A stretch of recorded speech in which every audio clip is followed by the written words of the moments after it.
Hello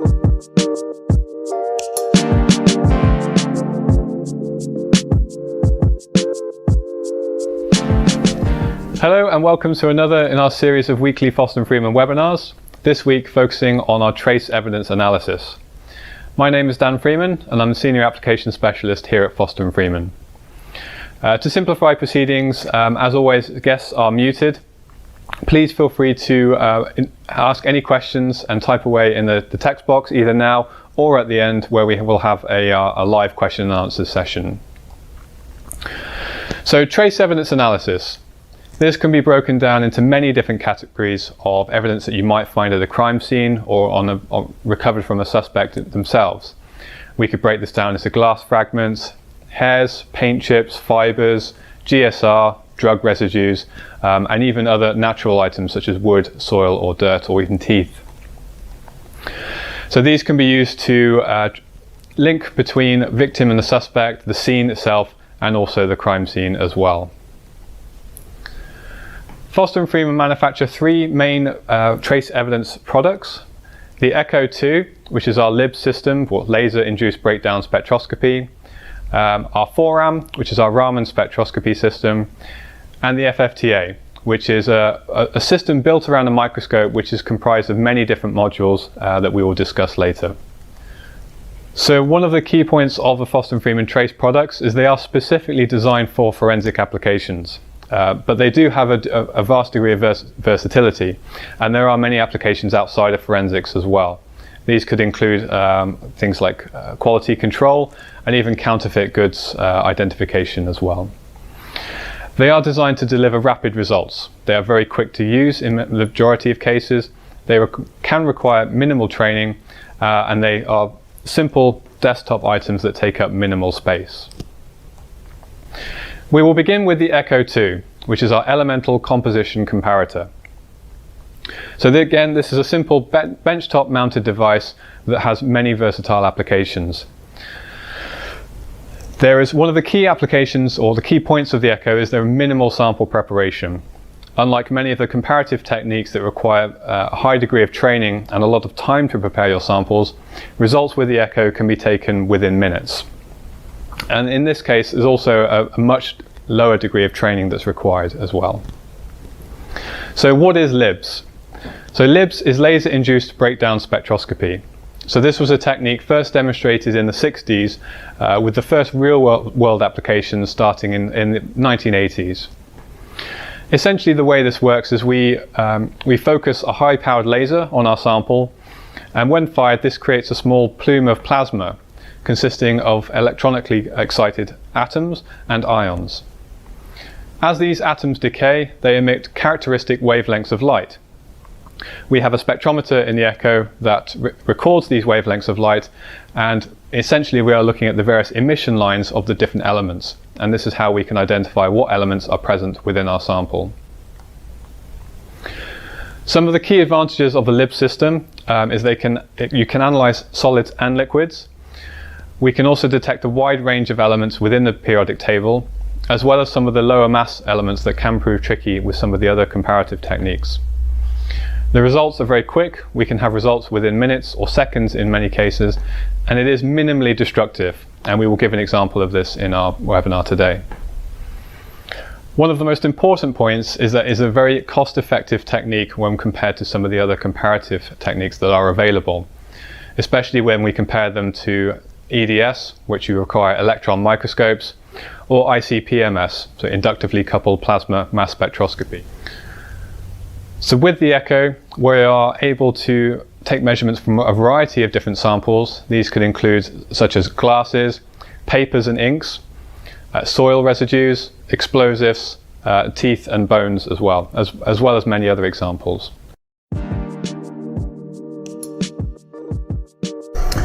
So here we'll demonstrate the workflow and the operation of the Echo. So the sample that we'll analyze first is this piece of borosilicate glass. This is actually also the NIST traceable standard that we use for calibrating the instrument, but it'll be a nice simple sample to show a wide variety of elements present within it. So the Echo itself, we have the examination chamber here. We have the front flap, which is interlocked. So the laser within here is class 4. So it is a potentially quite a harmful laser. So it is required that we have the flaps sealed before we can fire the laser. So my sample I will just place in the examination area here, and then we have, after closing the lid, we have the X and Y controls that we can move the sample, and we also have this dial here for focusing.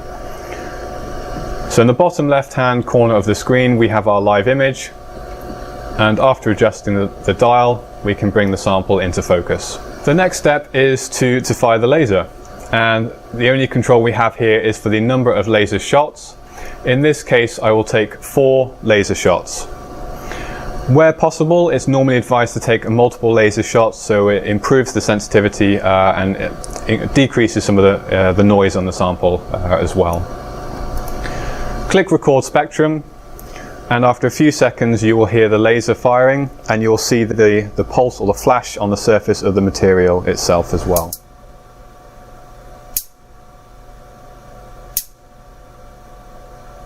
So our results are obtained within seconds, and at the bottom of the screen here we have our entire spectrum ranging from the UV through the visible and into the infrared. There are multiple ways of viewing the spectrum, so we can view the entire spectrum at the bottom, and at the top we have a localized zoom window, so we can adjust these red and blue bars here to adjust the area more specifically in which we wish to examine. So essentially the peaks that we are seeing here correspond to specific emission lines of within our element. So we can quickly click on various peaks and they will be labeled to the corresponding elements that are in our group. So it's worth noting that we are not searching or identifying from the entire periodic table. The way the software works is that we break the periodic table down into different evidence groups. So for example here we have a specific group for our NIST standard, but then later on we'll also be having a look at our groups from paper and other examples as well. So once you have selected your group, on the right hand side we have the various elements that we wish to detect from within that group. We can also, for example, click on a particular element, and here we have information about the prominent emission lines that we would expect from that particular element, along with a visual diagram of what the spectrum would look like as well. These groups are fully editable, and users can create their own groups and add or remove elements as they wish as well. So the next stage would be to go into the Identification tab, and here, simply clicking Identify, we have a list of the elements that are detected within our sample, and a percentage match and a match certainty. So we operate a traffic light system of green is a very certain match, orange is a probable match, and red is possible, and would be for the user to review this manually. So as we scroll through our spectrum, we can see that the elements are labeled accordingly. It's worth noting, as you can see here, that many elements have multiple emission lines, so we wouldn't normally expect to see one peak per element. Some elements have a vast array of emission lines, and some are a lot more simple. So we can scroll through and we can see all of the peaks that are identified within our sample.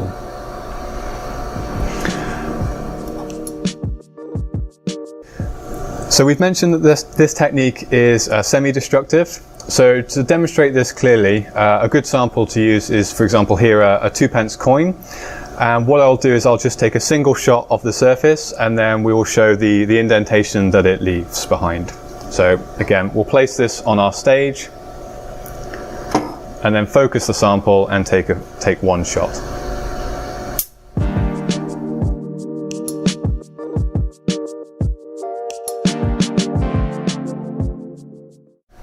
In this example, we are comparing 3 counterfeit €50 banknotes.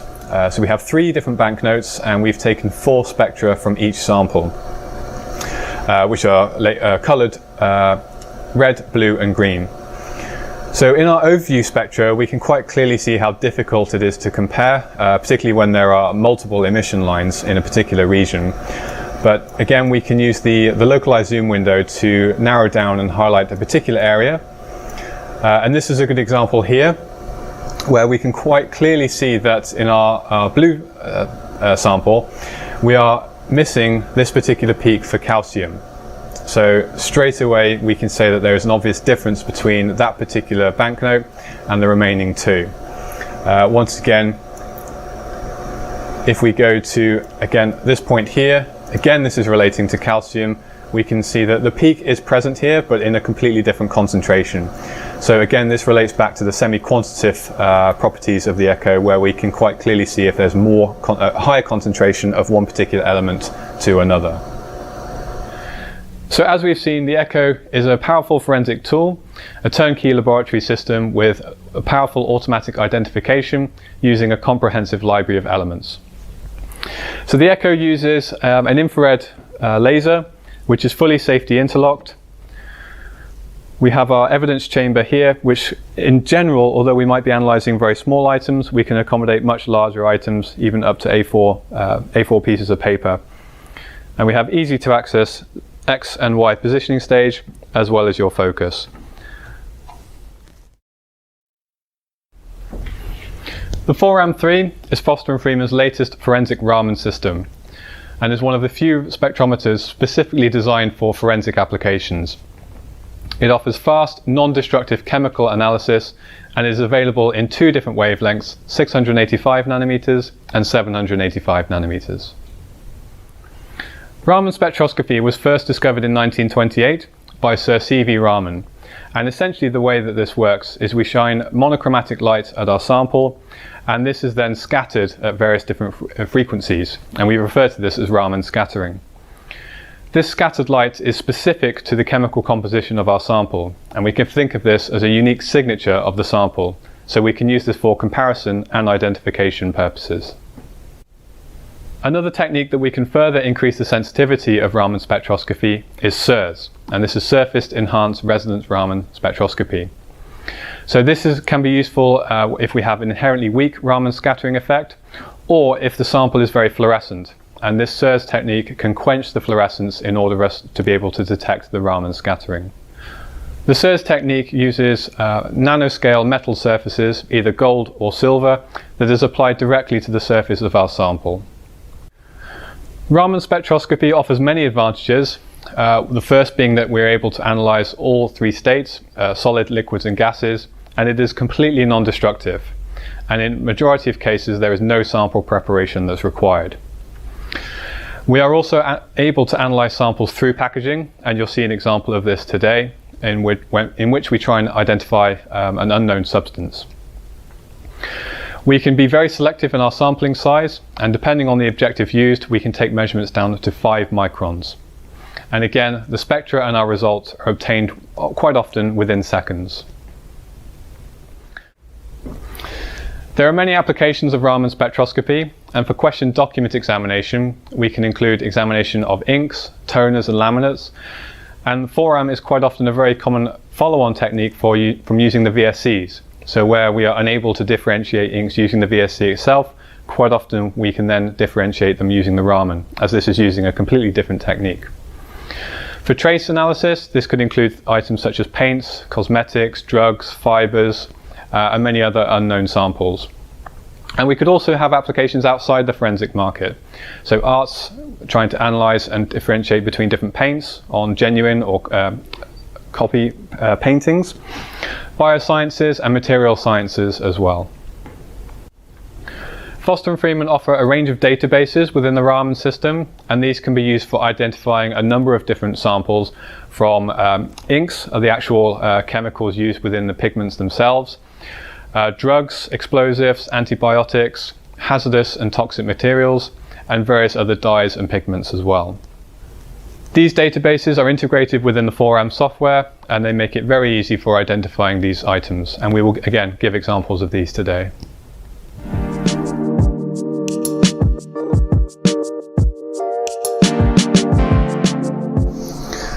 So here we will demonstrate the basic workflow of the 4RAM. Our sample at this time is this container or bag of an unknown white powder. So we will analyze this, and then we will use the databases that we have here on this system to try and identify it. One of the advantages of Raman spectroscopy is that we are able to take measurements through clear plastic bags such as this, so we do not need to remove the powder from the actual bag itself. So I'll place this on the stage itself, and we can use these magnetic strips just to hold our sample down and then place this into position beneath the objective. Similar to the echo, we have X and Y controls here, so I can move the sample, and then the dial here for focusing. So first we will move the stage up to focus on our sample. Here first we have the bag itself, and I'll just focus in slightly so we are obtaining a spectrum from the powder inside. For our controls, the main setting that we will choose is again the number of counts. So a higher number of counts will improve our signal to noise ratio, and auto exposure. And this is where the 4M will determine the optimum scan time, or how long we are acquiring a signal for. Click record. So here the 4M has chosen a scan time of 10 seconds. So we will just wait for, in this case, a minute, as we have 6 10-second scans to complete.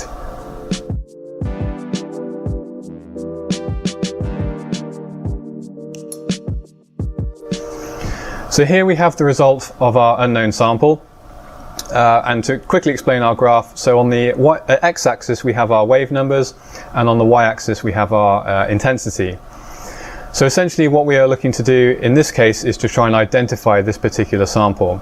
So if I click on the database tab, on this particular system we have a number of databases loaded. A number of them are for different cutting agents, which we believe this sample might be. So I will search all of the databases for our particular sample. So click search, and in this case we can see we have a 99.6% match with phenacetin. So the blue spectra at the bottom is our unknown sample, and at the top we have our reference spectra of phenacetin.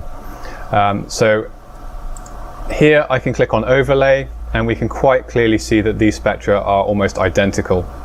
So we can quite conclusive that this particular unknown compound is phenacetin, which is a very common cutting agent used in the manufacture of cocaine in various parts of the world.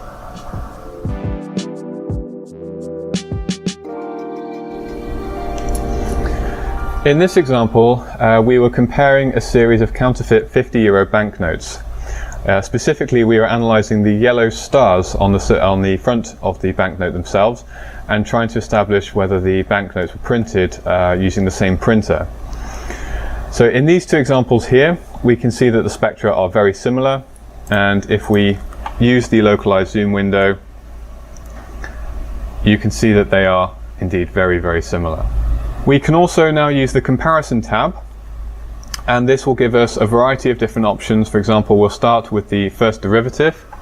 Here we are examining the specific gradients of the graph themselves, and again we can analyze these in a lot more detail, but again we can see that they are behaving very similar. And we can also plot the PCA, so the principal component analysis. In short, and in summary, the fact that the two ellipses are overlapping each other is a statistical indication that these graphs are very, very similar, and this is to a confidence limit of 3 standard deviations.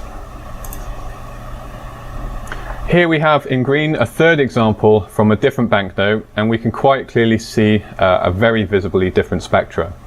There are the presence of some of the dominant peaks in the other spectra, but visibly we can see that this is quite different, and again we can analyze this statistically as well. So to show the statistical analysis, I will just select 2 spectra. Again, we can quite visibly see that there is a large difference here, and then we will go into the comparison tab and see the results there. Here we can see this time that with our principal component analysis, the 2 ellipses are apart from each other, and this would indicate that statistically the 2 spectra are different. So the 4M3, as you can see, is a compact laboratory system, and in this case we have our 685 nanometers, which is a class 3B laser. We do provide safety goggles, and the system is completely key interlocked as well. On the top we have our laser power intensity, and in certain applications it might be useful to decrease this if the sample is very absorbent or quite fluorescent as well. Similar to the echo, we have our X, Y, Z stage, and again we have easy access for moving the sample and focusing. And our objectives, we can change the evidence sampling size, and our higher objectives really do allow us to be very selective about the particular area that we wish to examine, and these could be as small as some of the individual printer pigment dots that you find on papers and other documents as well.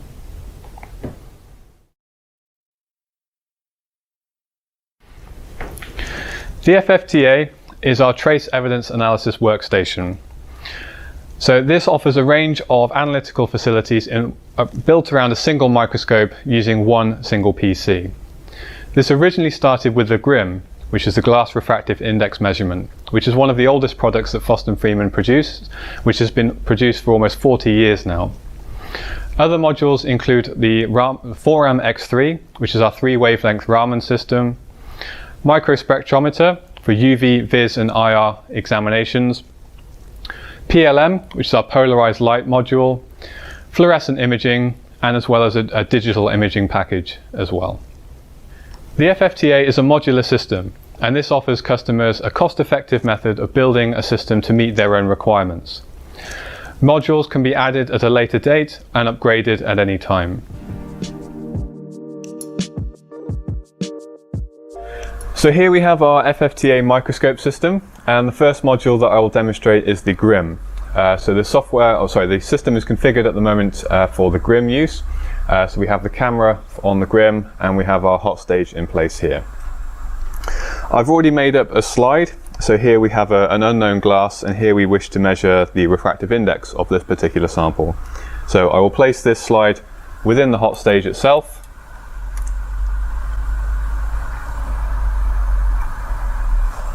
And then we can search for a suitable fragment of glass to measure. So here we have a suitable fragment of glass to measure. So in the GRIM software I can select up to 4 edges, in this case on this particular fragment here. We are already at a suitable starting temperature as indicated by the white glow on the outside of our edges, and I'll simply click Auto to begin the measurement process.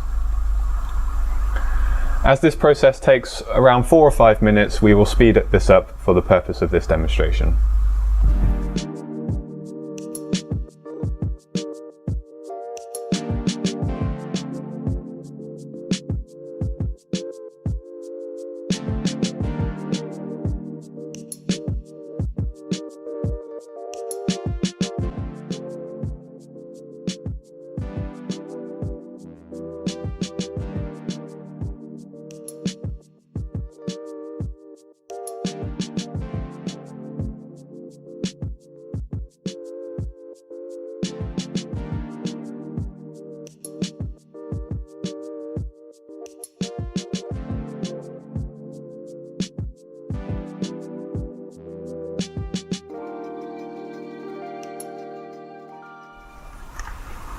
So here we have our final results from the 4 edge boxes selected.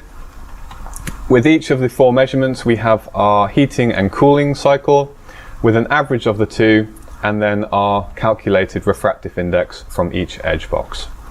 These results can then be imported into the glass software in our case management software. In the glass software, this shows a typical scenario where we have our recovered glass fragments in red, our control fragments in green, and then our standard in yellow. So here we can see all of the individual results, and we can compare the mean refractive index, match temperatures, and the standard deviations as well. We also have our control charts, so we can visually compare the different fragments and along the refractive index range. We can also analyze our results statistically using the included software. And here again we have our recovered and our control. The recovered are broken down into groups where applicable, and those groups are then compared to our control. So simply in this case we have a match from our recovered to our control sample. We can also generate a report. This will summarize and give the results for all of our individual glass fragments, with a summary at the end indicating that this is a match. Here we have a different example of a much more complex case where we have a lot more variety in our recovered samples, and we are comparing those to a larger set of controls. Here we can see the recovers are broken down into different groups, and again on the right hand side we have red crosses and green ticks for the matches that the software has calculated. Once again we can generate a report,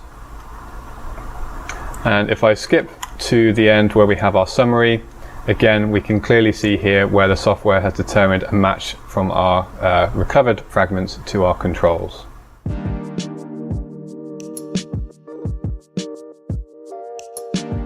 Here we will demonstrate the FFTA Microspectrometer, and in this example we have two purple coloured fibres that we wish to compare.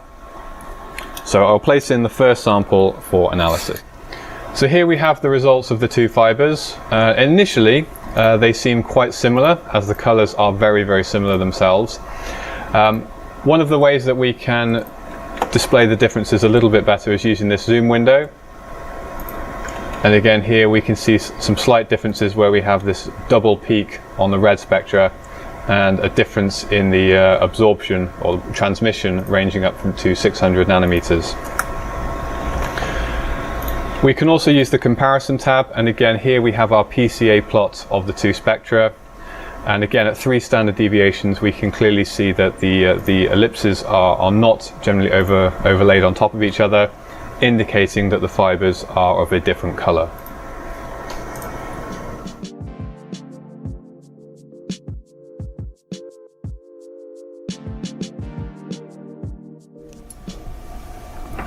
To demonstrate the polarized light microscopy module, here we are analyzing a colorless fiber, and we're going to try and determine the type of fiber that it is. So this is the fiber in our VSE software, and then if we place in the polarizer, here we can see the effect of the birefringence caused by the cross polarization on the fiber. We can now begin to identify the type of fiber by analyzing the color of the central core. In this particular example we have a 3rd order red. After measuring the diameter of the fiber, which is in this case approximately 0.16 millimeters, we can then go on to use the polarization color chart to then determine the type of fiber in this particular sample.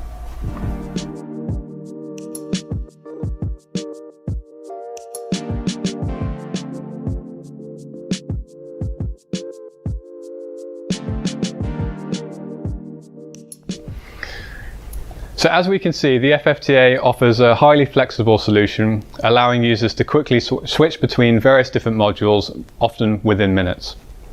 This offers a high value for money, as we can offer a wide variety of evidence processing types based around a single microscope, taking up less space in the laboratory. You can also add, as we've discussed, new modules at any time in the future to expand the future capabilities of the system. So in summary, Foster and Freeman produced these 3 laboratory-based evidence analysis instruments specifically designed for forensic applications, all efficient, effective, fast and easy to use. So thank you for joining us. If you have any questions, please feel free to type them in the chat box now, and we will answer as many as we can.